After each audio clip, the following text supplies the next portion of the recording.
शुरू करते हैं बेटा exercise 7.3 chapter number 7। Chapter number 7 की ये लास्ट एक्सरसाइज है।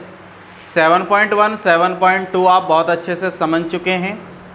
तो यदि हम 7.3 के क्वेश्चन नंबर 1 की बात करते हैं बेटा, चैप्टर नंबर 7 ये ट्राइंगल वाला चैप्टर है ना।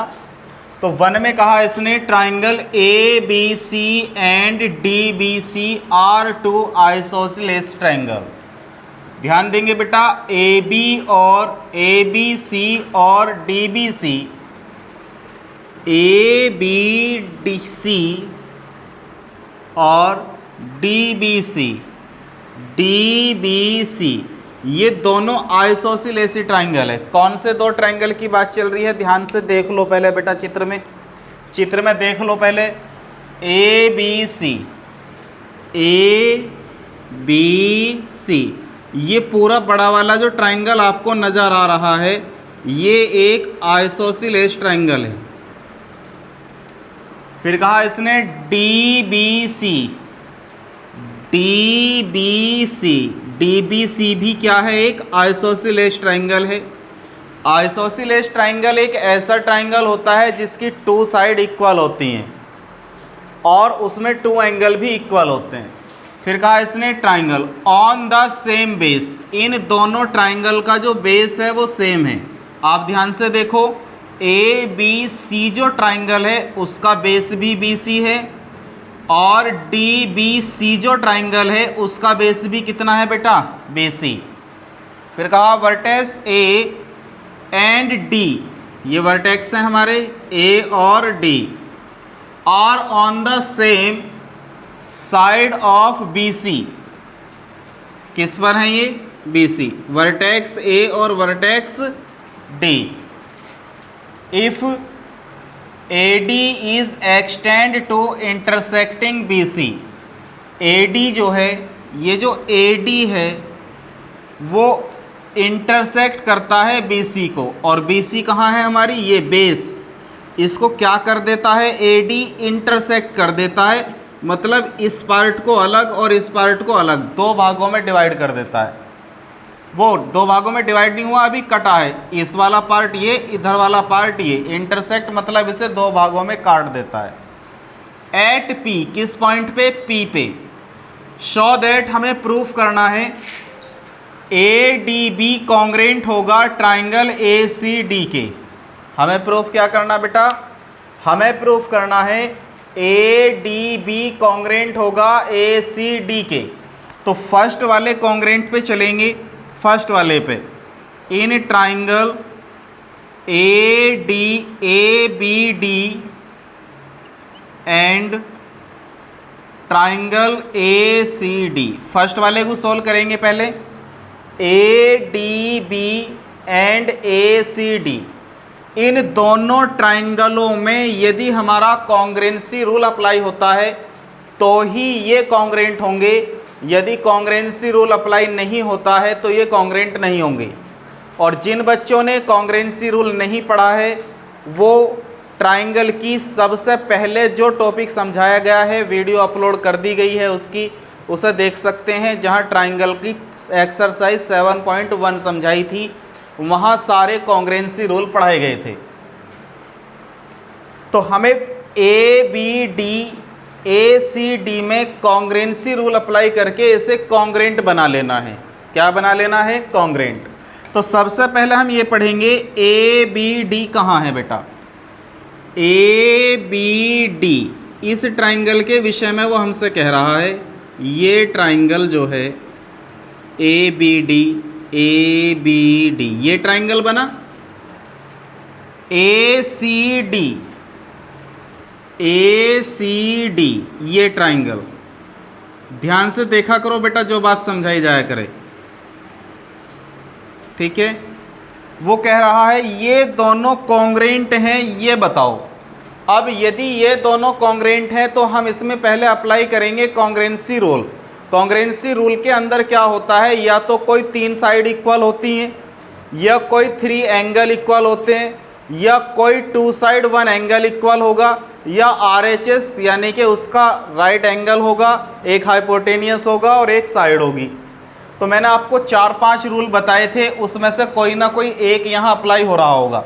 अब ध्यान से देखो, यदि हम बात करें इस दोनों ट्राइंगलों में, तो ए बी इक्वल है ए सी के, ए बी इक्वल है ए सी के, और ये बेटा हमें गिवन है। क्या है ये? गिवन। कैसे पता चला ये गिवन है? क्योंकि हमें ये बात कही थी उसने कि ए बी सी जो है वो एक आइसोसेलेस ट्राइंगल है। देखो ध्यान से, ए बी सी क्या है? एक आइसोसेलेस ट्राइंगल है। जब ये एक आइसोसेलेस ट्राइंगल है तो हमने ये पढ़ा हुआ है कि आइसोसेलेस ट्राइंगल की टू साइडें क्या होती हैं? इक्वल होती हैं। तो ए बी इक्वल होगा ए सी के। अब ए बी जो है वो इस फर्स्ट वाले ट्राइंगल की साइड है और ए सी जो है वो इस दूसरे वाले ट्राइंगल की साइड है। हमें दोनों ट्राइंगलों में समानता दिखानी है, ठीक है। तो हमने फर्स्ट ट्राइंगल की ए बी और इधर सेकंड ट्राइंगल की ए सी, दोनों को इक्वल रख दिया। ये ध्यान रहे, जो यहाँ आ रहे हैं वर्ड वही उधर आने चाहिए। देखो ए बी डी इधर है, तो ए बी डी वाली फॉर्म के वर्ड इधर ही आएंगे, यानी कि इस ट्राइंगल में जितने भी एंगल आएंगे या साइड आएंगी वो इधर आएंगी। ए सी डी से रिलेटेड जितनी भी होंगी वे इधर राइट हैंड साइड में आएंगी। क्लियर है? आगे चलेंगे। दूसरी बात यह है कि हमारे पास में डी बी इक्वल है डी सी के। Sir D B equal D C क्यों है? आपको माइंड में आ रहा होगा, D C equal D B equal D C क्यों है? डी बी इक्वल है डी सी। तो इसका भी रीज़न ये है कि हमें ये भी बेटा गिवन है। क्या है ये? गिवन। देखो टी सी जो है ये इस फर्स्ट ट्रायंगल की एक साइड है, वो डी बी, और डी सी जो है वो इस दूसरे ट्रायंगल की साइड है, और हमें दोनों ट्रायंगलों की साइडें लेके चलनी है। तो ध्यान से देखो, जो डी बी है वो डी सी के इक्वल क्यों है? क्योंकि उसने क्वेश्चन में ही कहा है कि D B C isosceles triangle है। डी बी सी क्या है? एक आइसोसेलेस ट्रायंगल है। इसका मतलब क्या हुआ कि ये वाली जो साइड होगी इस साइड के क्या होगी? इक्वल होगी। क्यों? क्योंकि ये आइसोसेलेस ट्रायंगल है, उसने पहले ही हमें दिया हुआ है ये चीज़ें। बात क्लियर होगी?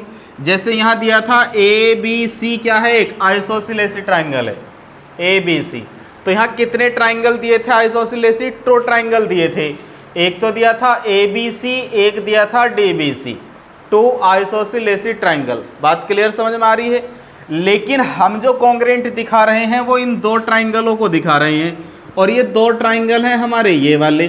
तो इन दोनों ट्रायंगलों में जो जो साइडें इक्वल होंगी उनमें कम से कम 3 साइड, या एक एंगल 2 साइड, या दो एंगल 1 साइड, इस तरीके से हमें इक्वल दिखानी पड़ती हैं कॉन्ग्रेंट बताने के लिए। तो हमारे पास ये साइड इसके इक्वल हो गई और ये साइड इसके इक्वल हो गई। और तीसरी चीज़ तो आपको नज़र आ रही होगी, देखो ए डी जो है वो हमारी इस ट्रायंगल के अंदर भी है, और ए डी हमारी उस दूसरे वाले ट्रायंगल के अंदर भी है। तो ए डी हो गई इसमें कॉमन, क्योंकि वो दोनों ट्रायंगलों में है। तो हम कहेंगे A D is equal to A D.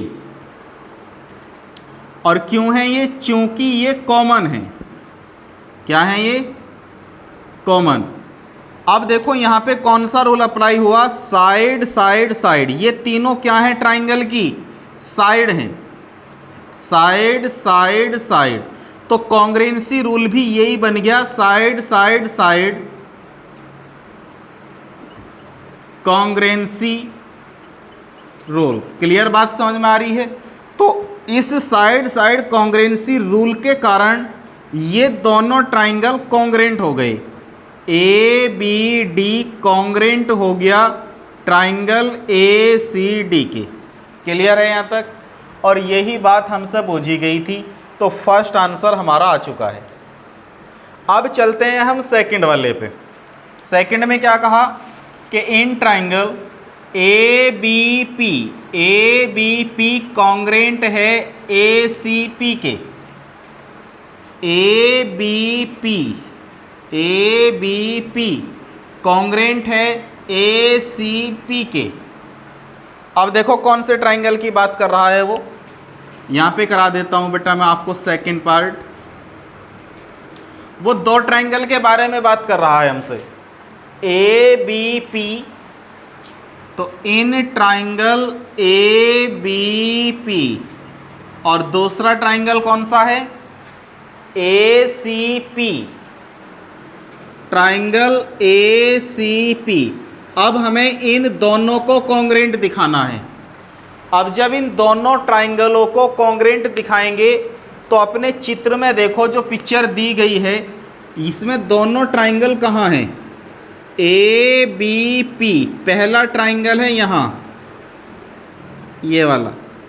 बेटा केवल उस ट्राइंगल पे ध्यान दिया करो जिस ट्राइंगल में हमें कैलकुलेशन करनी है। एक ट्राइंगल तो है हमारे पास ये, क्योंकि फर्स्ट सॉल्यूशन तो हम कर चुके हैं, अब तो सेकंड पे है। तो अब आगे की प्रक्रिया जो शुरू होगी इस सेकंड वाले टॉपिक से ही होगी। तो सेकंड में कहा A B P, A B P, ये एक ट्राइंगल दिख गया आप सभी को। ए सी पी, ए सी पी कहाँ है बेटा, ये रहा देखो, ए सी पी मिल गया। तो ए सी पी वाला ट्राइंगल ये है। तो अब की बार हमें इन दोनों साइडों की कोई ज़रूरत नहीं पड़ेगी, भूल जाओ कुछ टाइम के लिए, ये है ही नहीं। तो ट्राइंगल कितना रह गया हमारे पास, ट्राइंगल रह गया हमारे पास केवल इतना, ए बी पी सी। समझो ध्यान से, सेकंड पार्ट के लिए केवल इतने ट्राइंगल में कैलकुलेशन करनी है। और उसने कहा ये प्रूफ करो कि ये दोनों जो हैं कॉन्ग्रेंट हैं। क्या है ये, कॉन्ग्रेंट।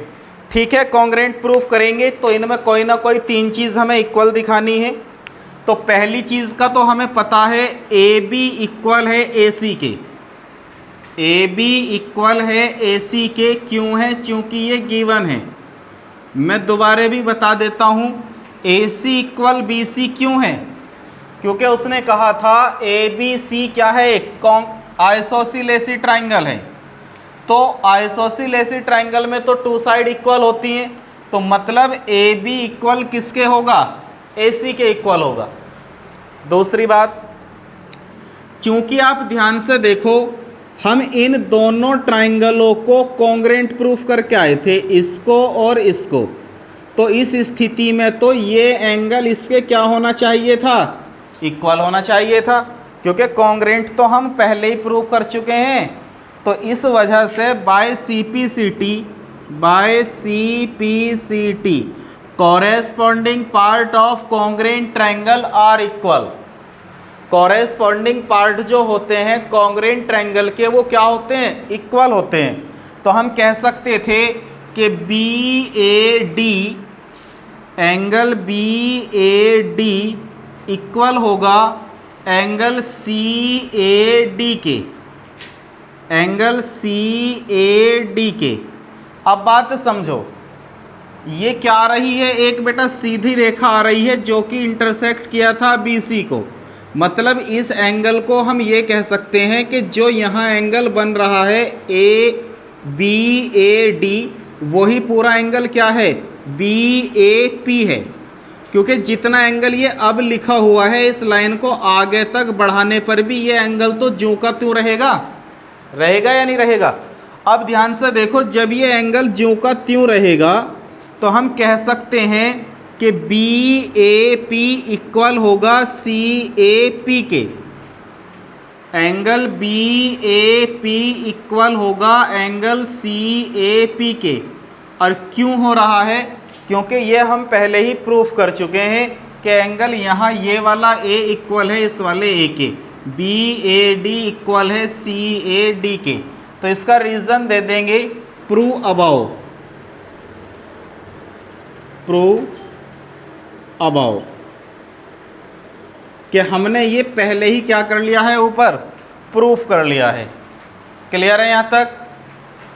एक और एक दो चीज़ें हो गई। अब तीसरी देखो, जो ए पी साइड है, ए पी वो हमारे इस फर्स्ट ट्राइंगल में भी है और सेकंड ट्राइंगल में भी है। तो हम कहेंगे ए पी इक्वल है ए पी के, और क्यों है? क्योंकि ये कॉमन है। क्यों है? क्योंकि ये कॉमन है। कॉन्ग्रुएंसी कौन सा रूल अप्लाई हुआ? Side angle side by side angle side congruency rule.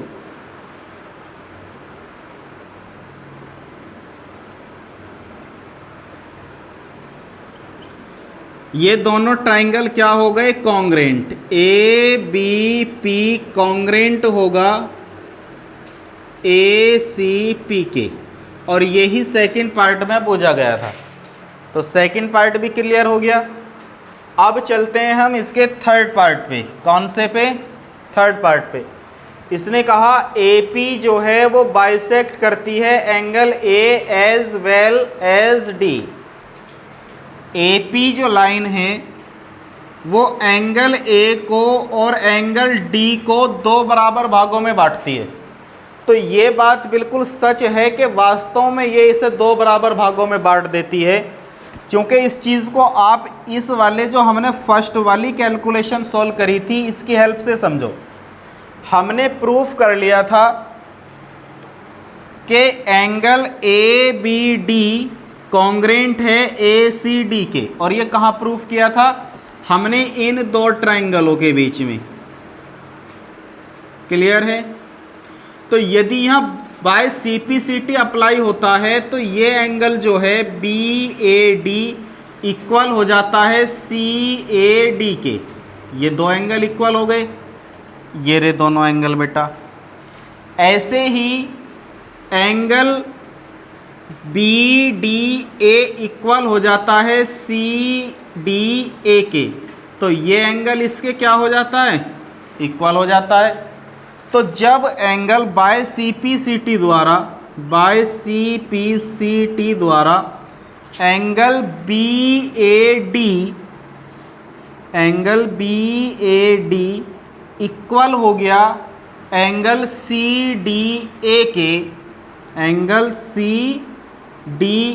के, तो इसका मतलब ये है कि जब ये दोनों एंगल इक्वल हैं और ये दोनों एंगल इक्वल हैं, तो इसका मतलब क्या हुआ कि ए पी जो लाइन है वो बाइसेक्ट करती है एंगल ए को भी और एंगल डी को भी। बाइसेक्ट का मतलब क्या होता है? बाइसेक्ट का मतलब ये है कि जो लाइन खींची गई है वो जहाँ खींची गई है उनको दो बराबर भागों में बांट देती है। बाइसेक्ट का मतलब यही तो होता है। क्वेश्चन ने कहा कि बताओ ए पी एंगल ए को दो बराबर भागों में बांट देती है। तो आप ध्यान से देखो, जब एंगल बी ए डी ये वाला साइड कहाँ तक है? पी तक ही तो है। तो बी ए पी पूरी क्या आई साइड? बी ए पी, तो ये वाला एंगल, और सी ए डी मतलब ये एंगल, ये दोनों बराबर हैं या नहीं है? अगर ये बराबर है तो इसका मतलब कब है? जब ए पी ने इसे दोनों को बाइसेक्ट कर दिया। क्या कर दिया? बाइसेक्ट। जब ये दोनों बराबर आ रहे हैं तो हम कह सकते हैं कि ए पी ने एंगल ए को क्या किया है? बाइसेक्ट किया है। अब ये दोनों एंगल भी इक्वल हैं और ये पूरी भुजा साइड क्या है बेटा? A P. तो जब ये दोनों एंगल इक्वल हैं और बाइसेक्ट का मतलब ये होता है कि जैसे ये कोई रेखा खींची गई है और मैं कह दूं कि यहाँ से ए है कोई और ये है जी पी। ए पी ने किसी साइड बी सी को बाइसेक्ट कर दिया, तो इसका मतलब है कि बी पी इक्वल होगा सी पी के। क्या मतलब है? बी पी इक्वल होगा सी पी के। ये तो बात हुई साइड पे। अब यदि मैं ऐसे कह दूं कि ये एक एंगल है और किसी पॉइंट डी से आती हुई किसी लाइन ने इस एंगल को क्या कर दिया? बाइसेक्ट कर दिया। तो बाइसेक्ट करने का मतलब जो यहाँ एंगल है उतने ही डिग्री का यहाँ एंगल है। तो जब ये दोनों एंगल हो जाएंगे तो उस स्थिति में हम कहेंगे कि ए डी ने बाइसेक्ट कर दिया एंगल ए को। आ रही है बेटा बात समझ में? तो अब समझो, जब ये लाइन ए पी आ रही थी तो और ये एंगल इक्वल हैं, तो इसका मतलब क्या है कि जब ये दोनों एंगल इक्वल हैं तो AP ने बाइसेक्ट किसको कर दिया, एंगल A को। अब जब ये वाली लाइन आ रही है और ये D वाला और ये D वाला एंगल इक्वल है तो AP ने किसको बाइसेक्ट कर दिया, D को भी कर दिया। तो यहाँ पर हम थर्ड वाले का रीज़न भी दे देंगे, इसलिए क्योंकि ये दोनों एंगल क्या हैं, इक्वल हैं, इसलिए AP bisects angle A as well as angle D। Clear बात समझ में आ गई बेटा थर्ड। अब चलते हैं चौथे पे। चौथे वाले पार्ट में इसने क्या कहा, फोर्थ देखते हैं ध्यान से। थर्ड तो यहाँ पे क्लियर हो गया हमारा। इसने कहा AP is the perpendicular bisect of BC। जो AP साइड है वो परपेंडिकुलर है BC पे और BC को क्या कर रही है, बाइसेक्ट कर रही है। अब जब BC को बाइसेक्ट कर दिया उसने तो इसका मतलब क्या हुआ कि BP इक्वल है CP के। मतलब क्या हुआ इसका कि BP इक्वल है CP के। क्यों, क्योंकि इसने परपेंडिकुलर ने इसे क्या कर दिया, बाइसेक्ट कर दिया। तो BP इक्वल है CD के। इसको कहाँ से लिख सकते हैं हम, क्योंकि हमने एक बात देखी है, क्योंकि अब फोर्थ कर रहे बेटा हम, कौन सा पार्ट कर रहे हैं, फोर्थ। हमने अभी एक चीज़ प्रूफ की थी कि ABP कॉन्ग्रेंट है ACP के। अभी हमने क्या प्रूफ किया था कि ट्राइंगल ABP कॉन्ग्रेंट है ट्राइंगल ACP के, ये प्रूफ किया था हमने अभी। तो इसका मतलब बाय CPCT से corresponding part of congruent triangle से हम कह सकते हैं कि BP इक्वल होगा CP के। BP इक्वल होगा किसके, CP के। इसकी एक बात तो सॉल्व हो गई। दूसरी क्या थी कि AP इज द परपेंडिकुलर, कि AP जो है वो परपेंडिकुलर है कहाँ, BC पे। अब अगर ये परपेंडिकुलर है तो यहाँ कितने डिग्री का एंगल बनाता होगा, 90 डिग्री का। तो अब हमें ये प्रूफ करना पड़ेगा कि BPA या APB जो है वो कितने डिग्री का है, 90 का है। या ये प्रूफ करना पड़ेगा APC कितने डिग्री का एंगल है, 90 डिग्री का एंगल है। क्योंकि जहाँ परपेंडिकुलर पड़ता है वहाँ कितने डिग्री का एंगल आता है बनके, 90 डिग्री का। अब समझो बात को, जब ये दोनों ट्राइंगल कॉन्ग्रेंट हैं, जब ये दोनों ट्राइंगल कॉन्ग्रेंट हैं तो हम कह सकते हैं कि जो APB है, एंगल APB है वो इक्वल है APC के। किसके, एंगल ACP के। और किस रीज़न से है, क्योंकि ये दोनों ट्राइंगल कॉन्ग्रेंट हैं तो बाय CPCT। किससे, बाय CPCT। और CPCT कौन से ट्राइंगलों में यूज़ किया, इन दोनों ट्राइंगलों में जो हमने कॉन्ग्रेंट प्रूफ किए हुए हैं। क्लियर बात समझ में आ गई। अब हम क्या जानते हैं कि जो एक लाइन होती है, जो इसके लाइन के पेयर हैं, कितने पेयर बने, 2 पेयर बने इस लाइन पे। तो पेयर लाइन से हम क्या यूज़ कर सकते हैं, पेयर लाइन। हम इतनी बात जानते हैं कि एक लाइन पे जितने एंगल बने हुए होते हैं उनका सम जो होता है वो 180 होता है। कितना होता है, 180। और जो लाइन BC है इस पे 2 एंगल बने हुए हैं, एक तो ये एंगल और एक ये एंगल। दोनों एंगल क्या हैं, APB, एंगल APB, और दूसरा एंगल है APC, एंगल APC। इसका सम कितना होगा जी, 180 होगा।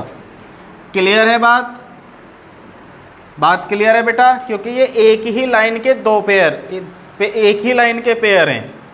अब APB प्लस APC, जबकि हमें पता है कि APB जो इक्वल है वो ACP के इक्वल है, तो ACP की वैल्यू क्या बनी, APB। तो ACP की जगह रख दो APB। क्या रख दो, ए पी बी इक्वल में कितना है 180, 1 और 1, ये भी ए पी बी, ये भी ए पी बी, एक और एक कितने हो गए 2 A P B is equal to 180, 2 से इसे डिवाइड करेंगे कितना आएगा बेटा 90। तो हम कह सकते हैं कि एंगल ए पी बी जो होगा वो कितने डिग्री का होगा 90 का होगा। अब जब यहाँ 90 डिग्री का एंगल बन गया तो ये कहना बहुत आसान है कि A P is the perpendicular of B C. Clear बात समझ में आ गई, A P is the perpendicular of B C. और बाइसेक्ट हम पहले ही कर चुके हैं क्योंकि B P equal C P, तो यहाँ पर बाइसेक्ट भी लगा दो, बाइसेक्ट्स ऑफ बी सी।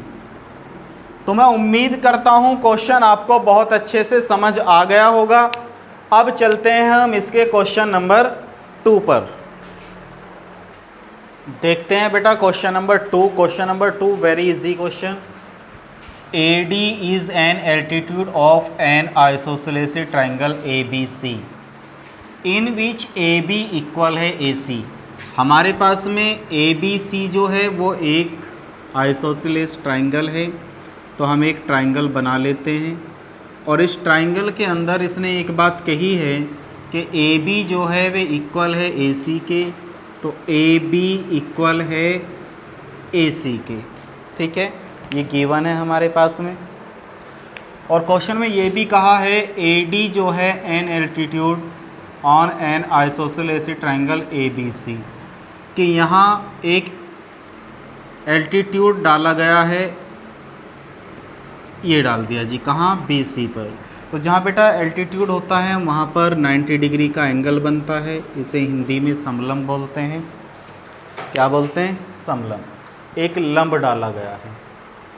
ठीक है, तो हमें जो प्रूफ करना है वो करना है, फर्स्ट पार्ट देखेंगे AD बाइसेक्ट BC, कि जो D है AD है वो बाइसेक्ट कर देता है BC को।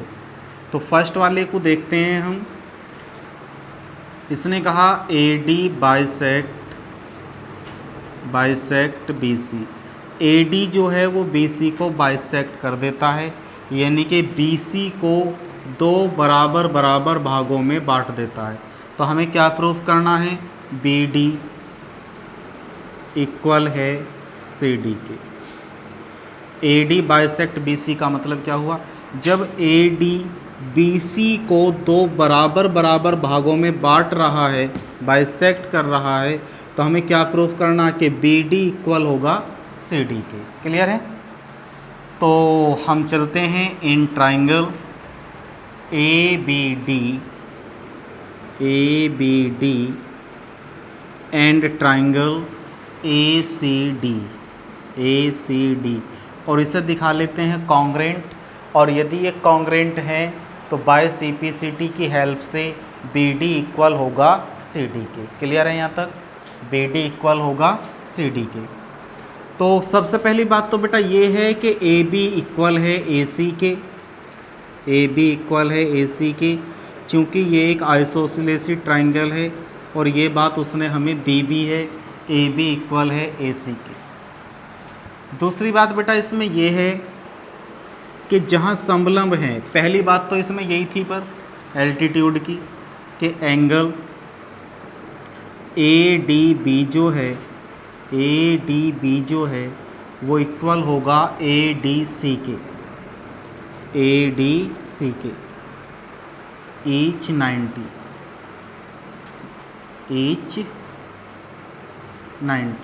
90 क्यों है, क्योंकि AD जो था वो एक एल्टीट्यूड था, और जहाँ एल्टीट्यूड होता है वहाँ कितने डिग्री का एंगल बेटा 90 का।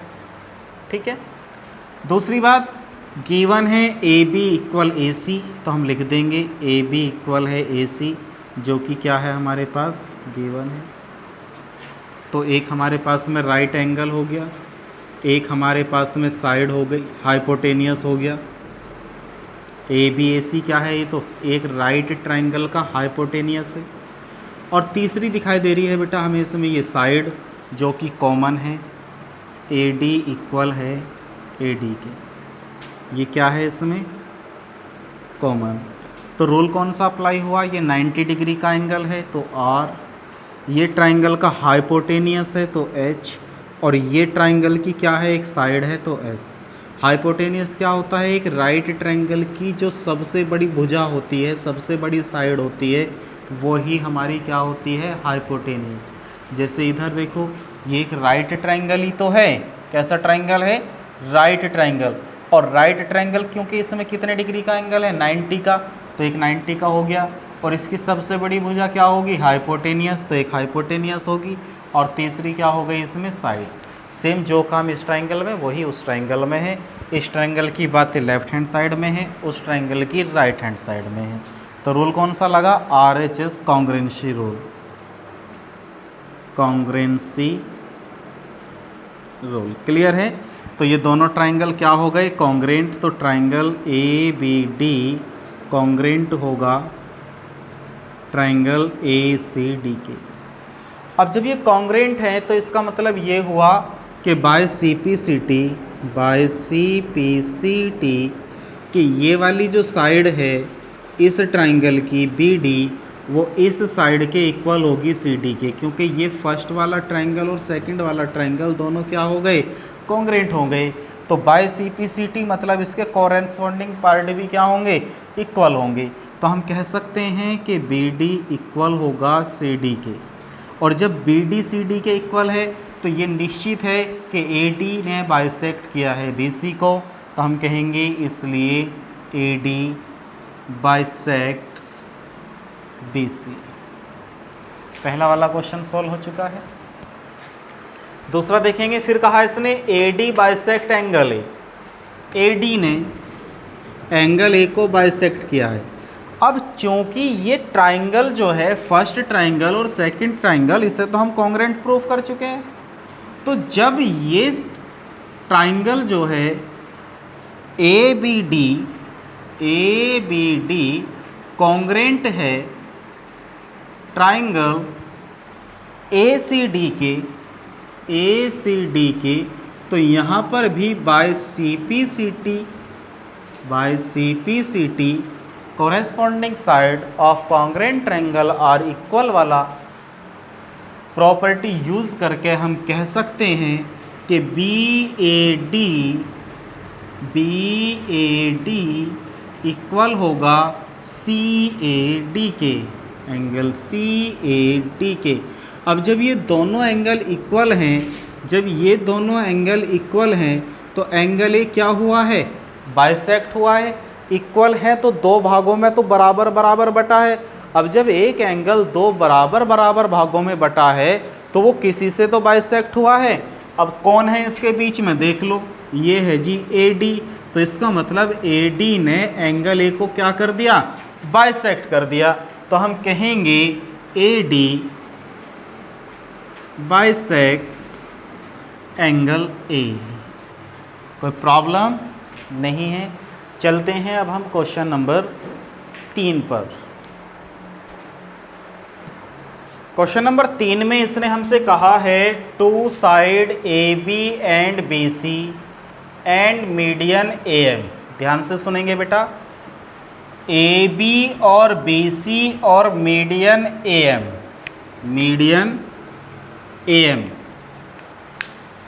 Of one triangle ABCR। एक ट्राइंगल बनता है ABCR। पहले पूरी बात सुनेंगे।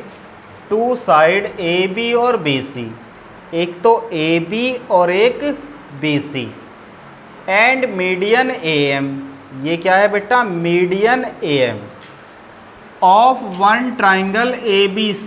एक ट्राइंगल ABC में आर रेस्पेक्टली इक्वल टू, जैसे यहाँ इक्वल है ऐसे ही equal to PQ and QR। तो क्या मतलब हुआ, respectively equal to side PQ and QR, मतलब AB इक्वल है PQ के, और बी सी इक्वल है क्यू आर के, और इसका जो मीडियन ए एम है वो इक्वल है एंड मीडियन पी एन के। कौन से ट्राइंगल में? पी क्यू आर में, पी क्यू आर में। तो बेटा क्वेश्चन में ये कहा कि ए बी इक्वल है पी क्यू के, बी सी इक्वल है क्यू आर के, और ए एम मीडियन जो है वो पी एन मीडियन के इक्वल है। फिर प्रूफ करना है हमें first part in triangle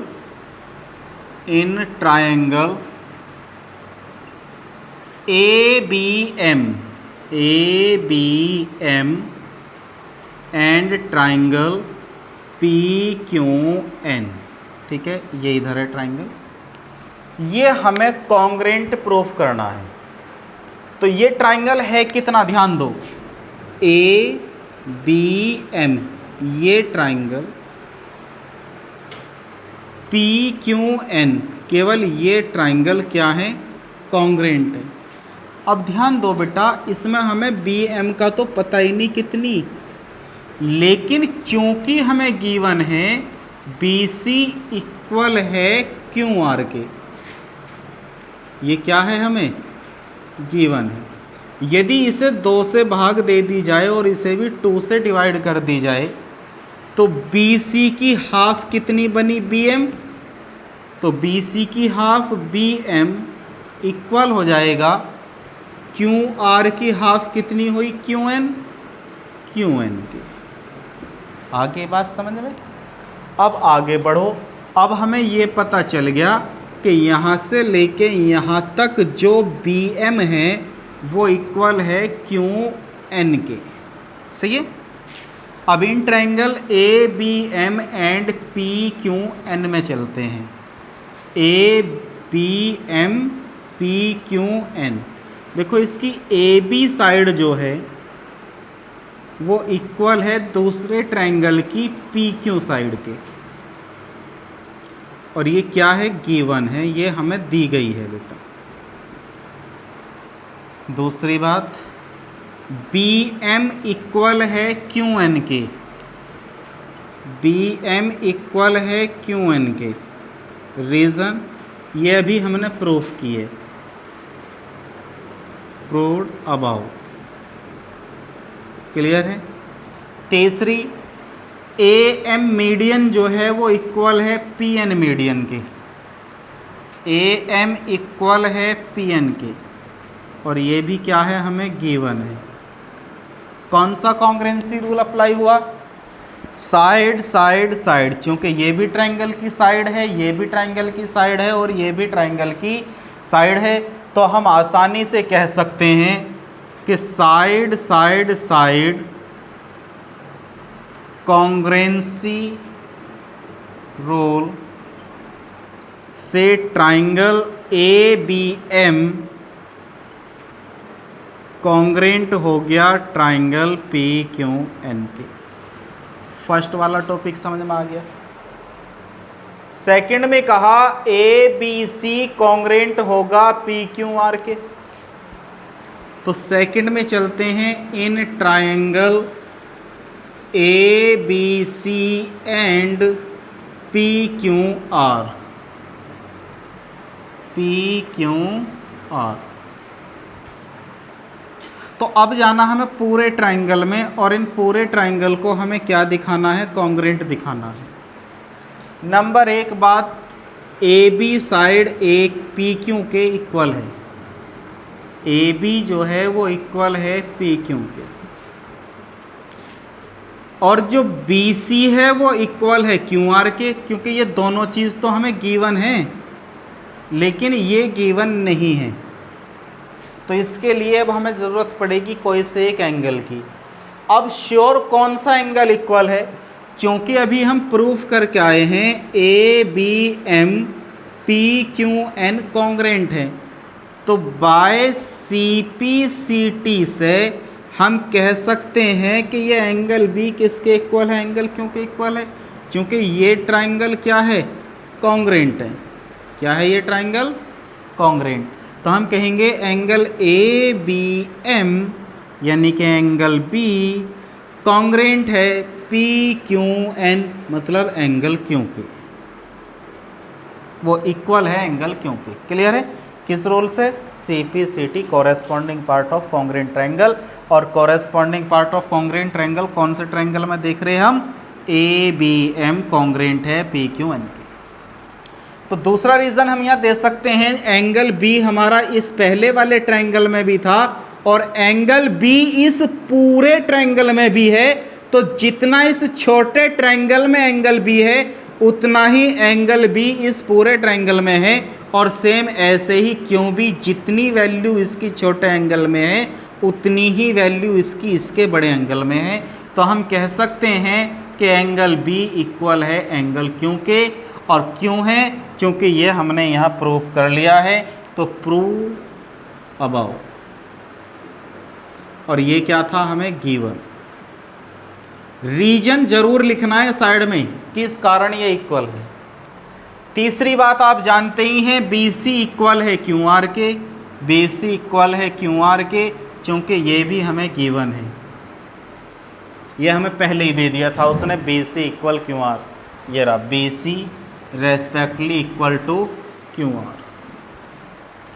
apply कौन सा हुआ rule? Side angle side, side angle side congruence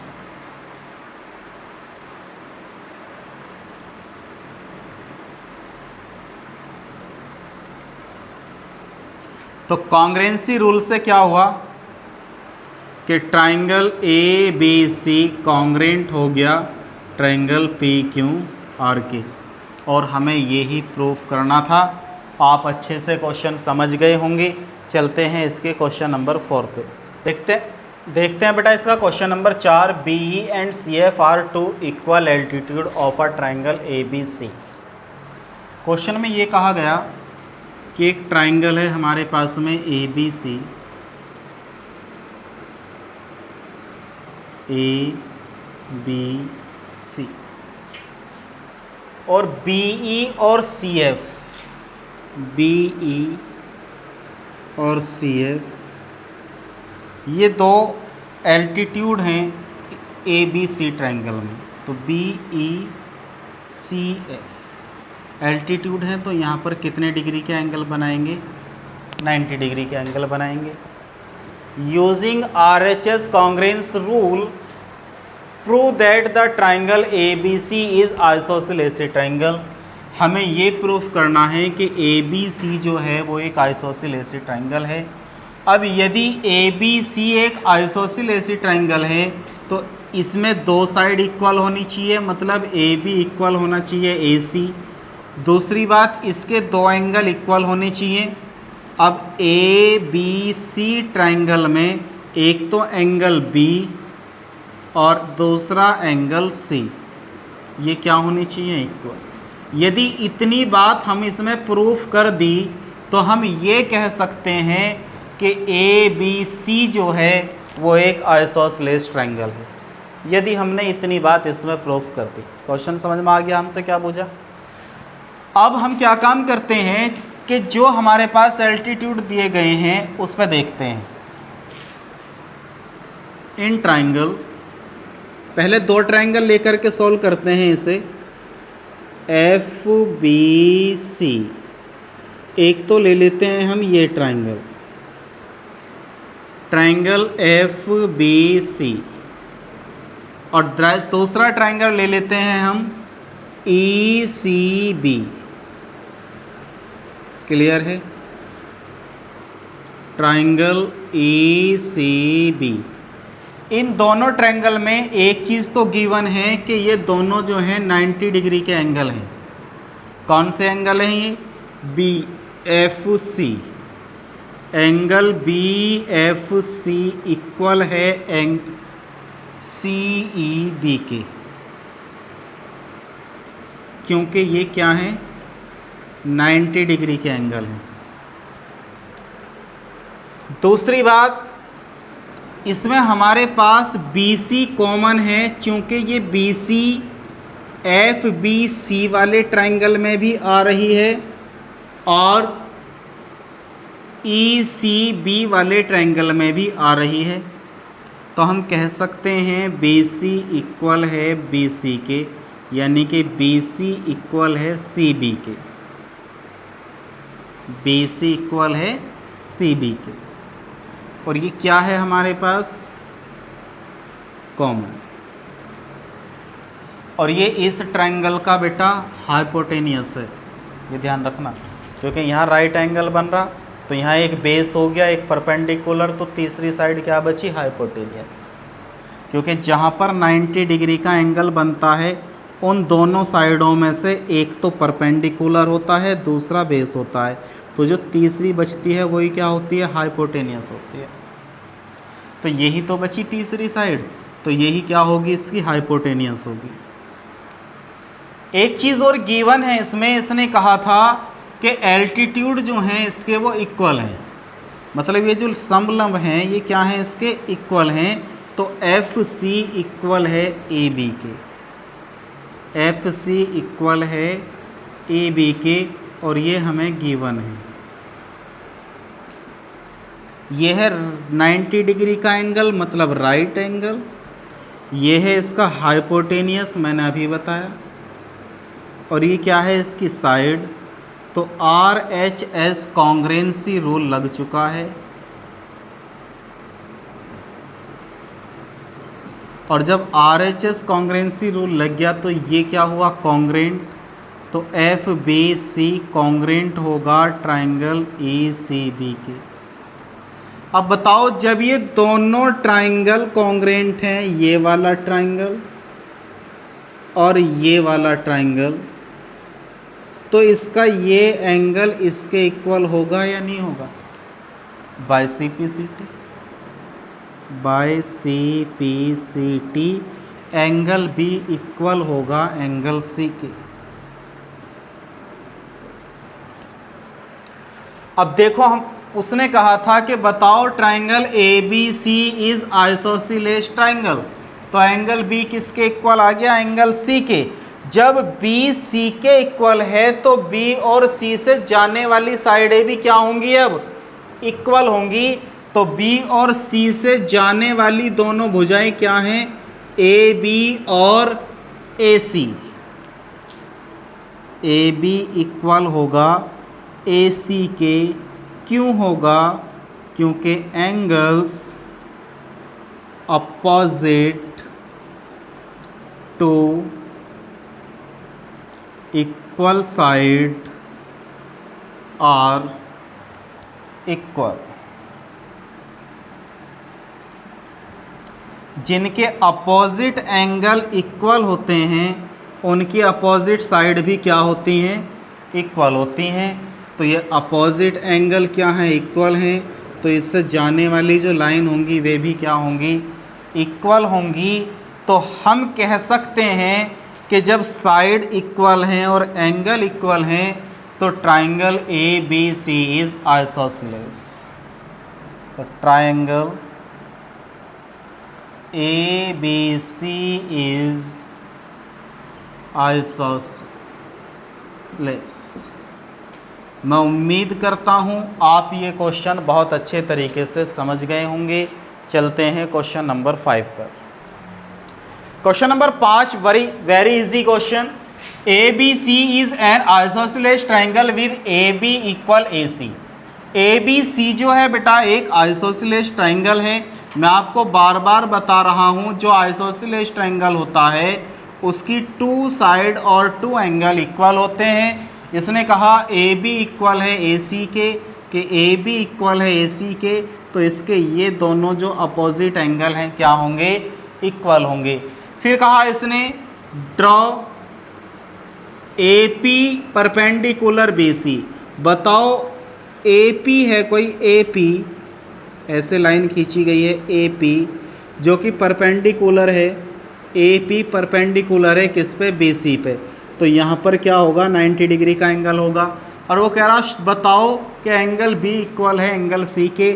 हमें ये प्रूफ करना है कि एंगल बी इक्वल होगा एंगल सी के, हाँ या ना। तो दो ट्राइंगल है हमारे पास, एक इधर ट्राइंगल है एक इधर ट्राइंगल है, दोनों में कॉन्ग्रेंट से रूल अप्लाई करेंगे और इसे बनाएंगे कॉन्ग्रेंट। और जब ये बन जाएगा कॉन्ग्रेंट तो हम कह देंगे बाय सिपिसिटी के एंगल भी इक्वल होगा एंगल सी के। तो दो triangle in triangle A P B and triangle A P C. Clear है? तो ए पी बी में सबसे पहले तो हमें यही पता चल जाता है कि ए पी बी इक्वल है ए पी सी के, क्योंकि उसने कहा है कि ए पी परपेंडिकुलर है बी सी पर, तो ये कितने डिग्री का होगा, यहाँ एंगल 90 डिग्री का होगा। दूसरी बात उसने कहा है कि ए बी इक्वल है ए सी के, ए बी इक्वल है ए सी के, जो कि हमें गिवन है। तीसरी बात हमें इसमें दिखाई दे रही है ए पी जो है वो दोनों ट्राइंगलों में कॉमन है, फर्स्ट ट्राइंगल और सेकंड ट्राइंगल दोनों में। तो ए पी इक्वल है ए पी के, जो कि क्या है, कॉमन है। आर एच एस, आर मतलब राइट ट्राइंगल है, ए बी क्या है, ट्राइंगल का हाइपोटेनियस है, और ए पी क्या है, ट्राइंगल की साइड है। तो आर एच एस रूल से